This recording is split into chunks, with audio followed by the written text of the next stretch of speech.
In the early months of 2026, a major logistics firm deployed a sophisticated fleet of autonomous subagents to optimize their global supply chain. Within 45 minutes, a subtle logic flaw in the reward function triggered a catastrophic recursive loop.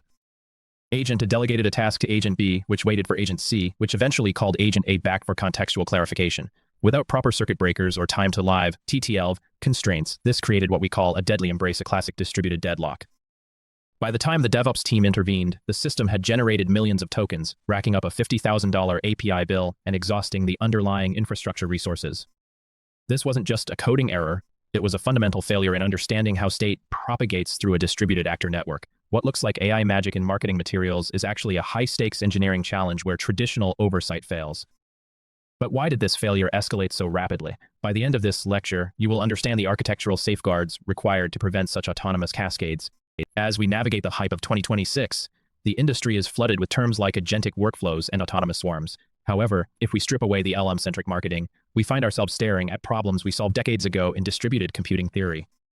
The agent is essentially an autonomous actor. The swarm is a distributed hash table or a service mesh of intelligence. The coordination between them, that is simply the Saga pattern or two-phase comment under a modern name. Experienced architects recognize that these new problems, consistency, reliability, and consensus, are the same ones addressed by Lamport and Hewitt in the 20th century. The crisis we face stems from the gap between high-level AI abstractions and low-level distributed system fundamentals. If you ignore the laws of distributed physics, your agent system will eventually collapse under the weight of its own non-deterministic complexity. This lecture will bridge that gap by mapping modern agent behaviors to proven CS patterns. But wait, does this mean agents are just old wine in new bottles? The answer lies in how we manage non-deterministic execution paths. To survive the 2026 landscape, we must critically evaluate the framework ecosystem. Tools like Claude Code are leading the charge in developer-centric agents, while OpenClaw and Herms focus on open-source orchestration protocols. Even the OpenAI Agents SDK has evolved to provide standardized interfaces for tool calling and memory persistence. However, the critical differentiator isn't their intelligence, it's their underlying communication protocol and state management strategy. Some frameworks use tight coupling through synchronous RPC calls, while others adopt the tell, don't ask principle of the actor model using asynchronous message queues. Choosing the wrong framework for your specific scale can lead to data inconsistency, where agents operate on stale or conflicting information. In this matrix, we evaluate frameworks based on their support for distributed locking, message durability, and observability. Understanding these protocols is the first step toward building a resilient system that doesn't hallucinate its own operational state. But where exactly do these frameworks sit within the overall system architecture? The multi-agent stack of 2026 is significantly more complex than a standard microservices architecture. At the base, we have the inference layer, the LLM engines. Above that is the tool and the API layer, where agents interact with external environments. The critical middle layer is orchestration and choreography, which manages task decomposition and delegation. This is the danger zone where most architectural failures occur due to race conditions. Finally, the top layer is distributed state into memory, which must handle high-dimensional vector embeddings alongside traditional relational data. Managing this stack requires a deep understanding of idempotency, ensuring that an agent can retry a failed task without causing duplicate side effects. In 2026, the architect's primary job is to ensure these layers don't become tightly coupled, turning a flexible agent system into a brittle monolith. But to truly master this stack, we must look at the foundation. In the next chapter, we will go back to the source, the actor model, and why it is the only way to scale these agents without losing control. In 1973, Carl Hewitt proposed the actor model, defining a mathematical model for concurrent computation that treats actors as the universal primitives. Many treat the current multi-agent AI hype as a brand new paradigm, but in reality, it is a resurgence of these 50-year-old principles. An actor is an atomic unit that can make local decisions, create more actors, and send messages. When you look at an LLM agent performing a tool call, it is exactly mimicking an actor. It receives a prompt, processes it locally, and sends a request to another interface. Understanding this lineage is critical, because the mathematical guarantees of the actor model, such as no shared state and location transparency, are the only things preventing modern agentic workflows from collapsing into a chaotic, unmanageable mess. If we ignore these foundational rules of distributed systems, we are destined to repeat the concurrency bugs of the past. But how does an agent actually manage its work without losing its mind? The answer lies in how it handles its incoming stream of tasks. To scale multi-agent systems, we must treat every agent as an isolated entity with its own mailbox and private state. In the actor model, actors never share memory. They only communicate by sending messages to addresses. This is state isolation. In the context of 2026 agent architectures, this means an agent's internal reasoning, its scratchpad or memory, should never be directly accessible by another agent. Instead, it must be encapsulated. Why? Because shared state in a distributed system leads to race conditions and deadlocks, which in an AI context manifest as hallucination loops and infinite retrees. By enforcing addressability through mailboxes, we ensure that an agent processes one thought or message at a time, maintaining consistency even when thousands of agents are running in parallel across a cluster. But what happens when these messages need to move across a network with high latency? This is where the true engineering challenge of the prompt response loop begins. The interface between these autonomous nodes is not a simple function call. It is a formal asynchronous message passing interface. In traditional software, we favor synchronous request response. However, in a multi-agent world where an LLM inference can take 10 seconds or more, synchronous calls are a recipe for system-wide failure. We must adopt an asynchronous mindset. When agent A sends a task to agent B, it doesn't wait. It registers a callback or polls its own mailbox for a response. This decoupling of time and space allows the system to remain responsive even under heavy load. This is essentially the reactivity principle of the reactive manifesto applied to AI. By formalizing the prompt and the JSON schema response as a message, we turn a messy AI interaction into a reliable distributed protocol. But wait, if LLMs are essentially just expensive, high-latency functions, how do they differ from the CPUs we've programmed for decades? Let's look at the hardware reality. We must differentiate between traditional CPU-bound actors and LLM inference-bound agents. In a classic Erlang system, an actor might process a message in microseconds. An LLM agent, however, takes seconds to generate a token stream. This massive difference in compute via inference changes our architectural constraints. While a single server can host millions of lightweight Erlang actors, it might only handle a handful of concurrent LLM agents due to VRAM and TPU-GPU bottlenecking. Furthermore, while the LLM itself is technically stateless, it doesn't remember between API calls. The peer-to-peer agent peer-to-peer wrapping the LLM is stateful. It manages conversation history and tool use state. This hybrid nature creates a unique distributed systems problem, managing heavy, stateful nodes that have very low throughput compared to traditional microservices. This leads to a massive bottleneck if we don't understand how to handle concurrency correctly. Is it better to run one big agent or many small ones? The math might surprise you. When an agent thinks, it is often performing a chain of thought or a tree of thoughts. Architecturally, this is a currency problem. A single complex query might require an agent to fork 3 subtasks, one to search the web, one to query a database, and one to summarize a document. If we execute these sequentially, the total latency becomes unbearable for the user. We must visualize these thoughts as parallel sub-agent calls. This is the fork-join pattern from parallel computing applied to LLM reasoning. By treating subtasks as independent child actors, the parent agent can aggregate results as they arrive. However, parallelism agents introduces non-determinism. Since we can't guarantee which subtask finishes first, the agent's final reasoning might change based on the order of arrival. This is a classic distributed systems race condition. If we can't guarantee the order, how do we guarantee the quality and safety of the final output? Finally, we must address the inevitability of failure. In distributed systems, we assume everything will fail eventually. Agents are no different. They hallucinate, they time out, or the underlying API crashes. To handle this, we borrow the Erlang concept of supervision trees. A supervisor agent doesn't do the work. Its only job is to monitor its worker agents. If a worker agent falls into a hallucination loop or fails to provide a valid JSON response, the supervisor can restart with a fresh context, or kill it and report the failure up the chain. This let it crash philosophy is the secret to building resilient systems in 2026. Instead of writing complex error-handling code inside every agent, we build a structure that manages failure at the architectural level. This hierarchy of responsibility ensures that one rogue agent doesn't bring down your entire production cluster.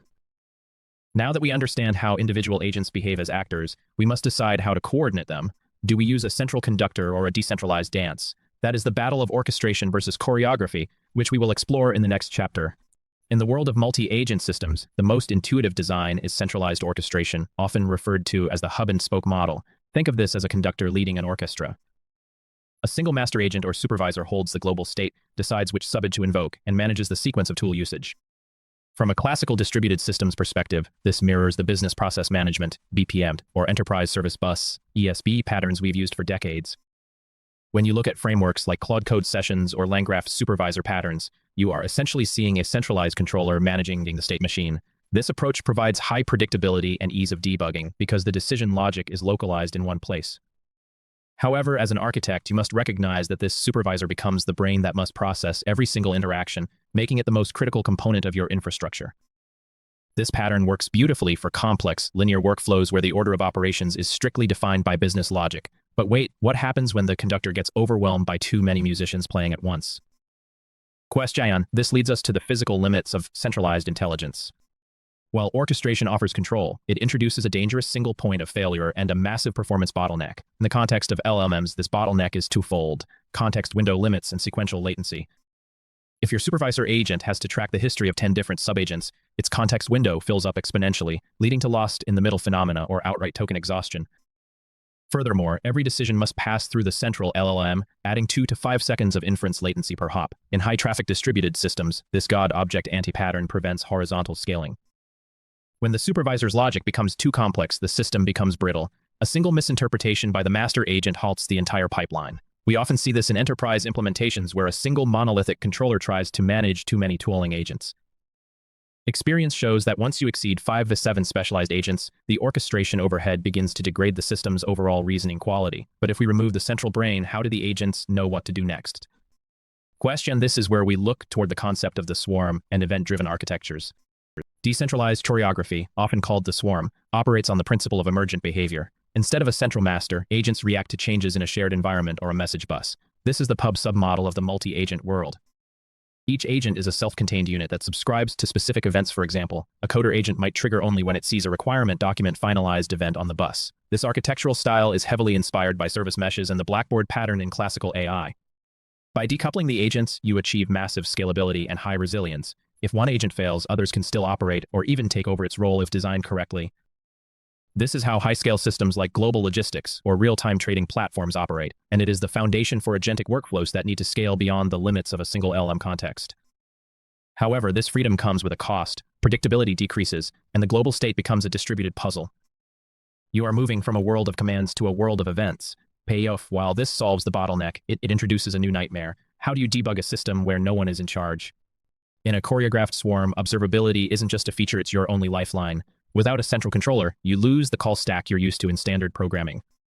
To manage this, we must adopt industry-standard distributed tracing techniques, specifically OpenTelemetry-style tracing. Every interaction must carry a trace ID and a span ID so we can reconstruct the journey of a request across 20 different autonomous agents.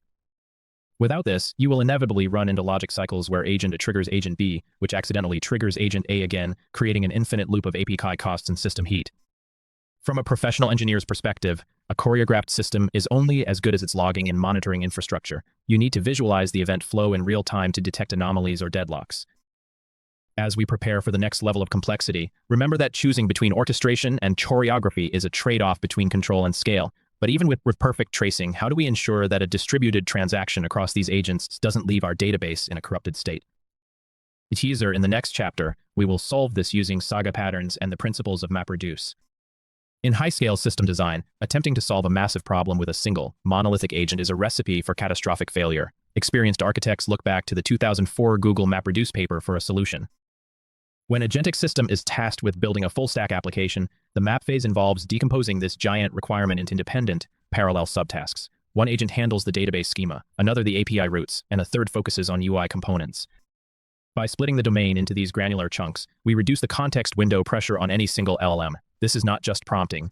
It is the fundamental application of task decomposition and parallel execution that allow the early web to scale to petabytes. However, simply splitting the work is only half the battle. The real architectural challenge lies in how we synthesize these fragmented outputs back into a cohesive whole without losing the integrity of the original design. But wait, splitting tasks is the easy part. The real disaster happens when we try to put them back together. In traditional distributed computing, the reducer phase is deterministic summing numbers or merging sorted lists. In multi-agent systems, we face a new phenomenon, aggregation hallucination. When a reducer agent attempts to merge code from different workers, it often ignores critical edge cases or creates conflicting logic because it cannot maintain the global state of all subcomponents. This is the shuffle problem in an LLM context. If your database agent and your API agent have different naming conventions, the reducer agent might hallucinate a bridge that doesn't actually exist in the code. We must distinguish between lossless merging, where every constraint is checked, and summarization loss, where the agent merely provides a high-level overview while deleting the nuances that make the system run. Without a rigorous validation step in the reduce phase, your parallelized architecture will produce a collection of parts that never fit. But what happens if one of these agents takes too long or gets stuck in an infinite loop? Does the entire system just hang indefinitely? Fault tolerance is the hallmark of professional system architecture. In the original MapReduce framework, if a worker node was slow as straggler, the system would trigger speculative execution, launching the same task on a different node and taking the result from whichever finished first. We must apply this to multi-agent design. If a coding agent is stuck in a 120-second reasoning loop, the orchestrator must detect the lack of a heartbeat and spin up a backup worker. We cannot afford to have a long-running process fail because one agent timed out. Implementing worker restarts and speculative agents ensures that the system remains resilient against the inherent unpredictability of LLM latency. This moves us away from hope-based programming toward a robust, industrial-grade distributed system. This is why MapReduce isn't just a 20-year-old history lesson, it is the blueprint for handling the inherent flakiness of modern AI agents at scale. Now that we have handled parallel tasks, we must address a harder problem. How do we manage consistency in long-running workflows that can't be finished in a single pass? In agentic workflows, traditional A-side transactions are impossible. You cannot lock a database or a file system for the 5 minutes it takes an LLM to generate a complex plan. This is where the 1987 Saga pattern, originally proposed by Hector Garcia Molina, becomes vital. A saga is a sequence of local transactions where each step is handled by a different agent. Instead of a single all-or-nothing commit, we accept that the system will be in an inconsistent state during execution. If step 4 of your autonomous deployment fails, you cannot simply roll back the previous 3 steps as if they never happened. The cloud resources have been provisioned, the emails have been sent. You need a design that acknowledges the reality of long-running, distributed workflows. The Saga pattern provides the theoretical framework to ensure that even if an agent fails midway, the system doesn't remain in a broken state. But how exactly do we undo an action that has already had real-world side effects? The answer lies in a specialized type of agent logic. In a Saga-based multi-agent system, every forward action must have a corresponding compensating action. If a provisioning agent creates a Kubernetes cluster, you must have a cleanup agent capable of deleting it if the subsequent deployment agent fails.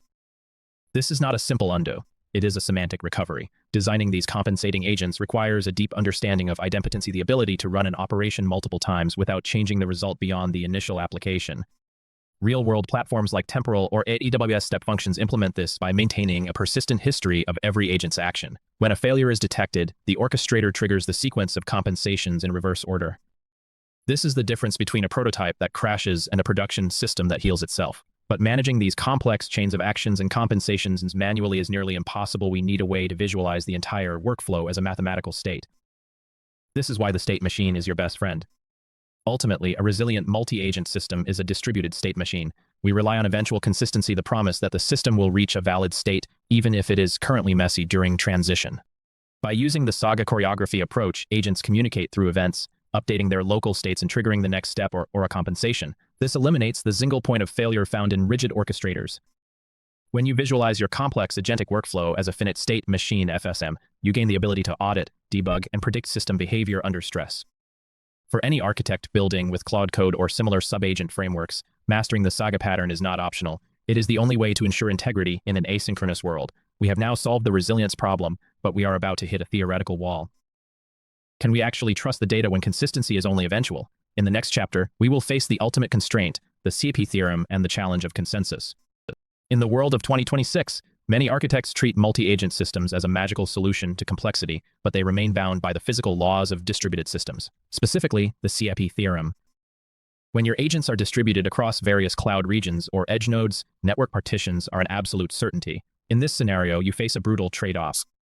Can you guarantee that every sub-agent provides a perfectly consistent answer to T while ensuring the entire system remains available even when half your agents are timing out due to P, the network partition?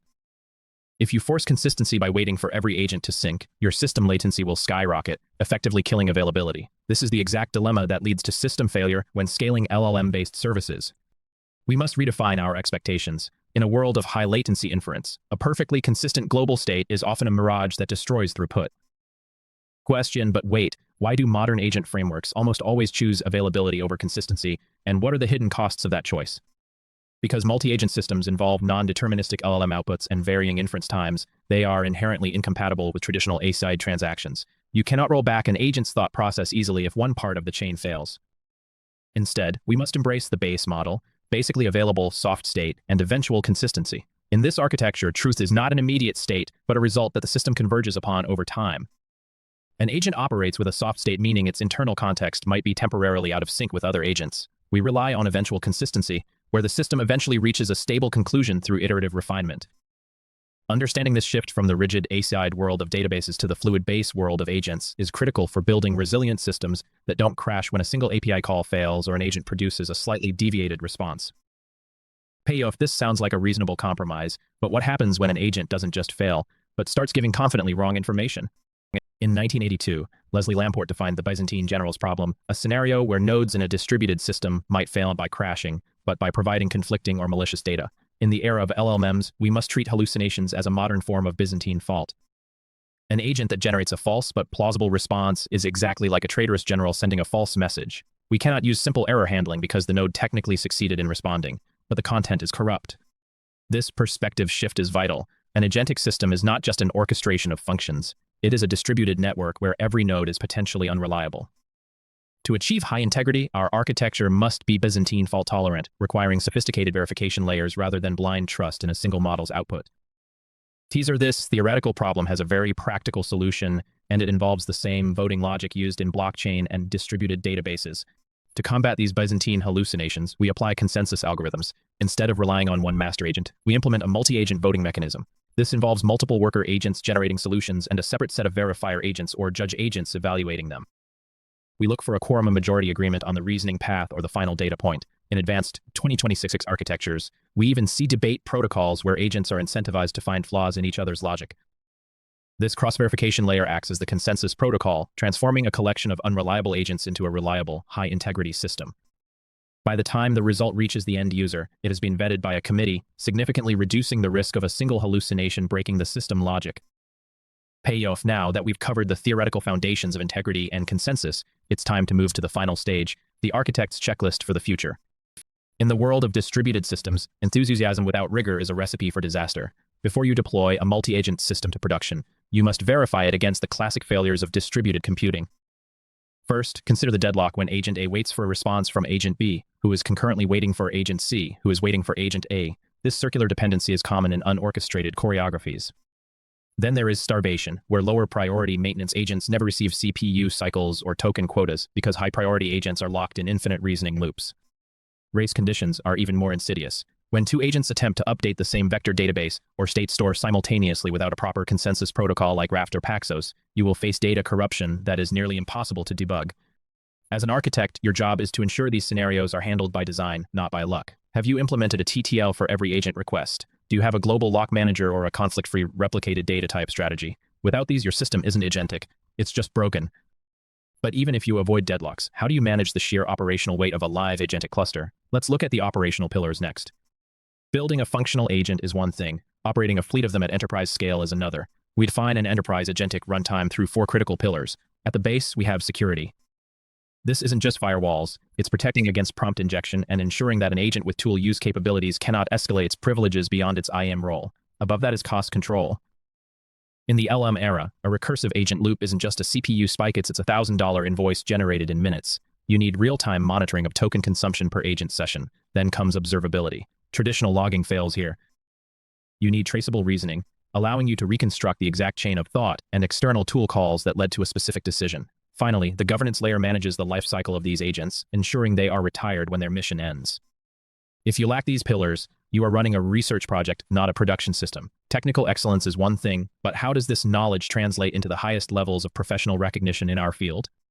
As you advance in your career as a system architect or a candidate for the professional engineer exam in information management, you'll realize that while tools change, the underlying theories are eternal.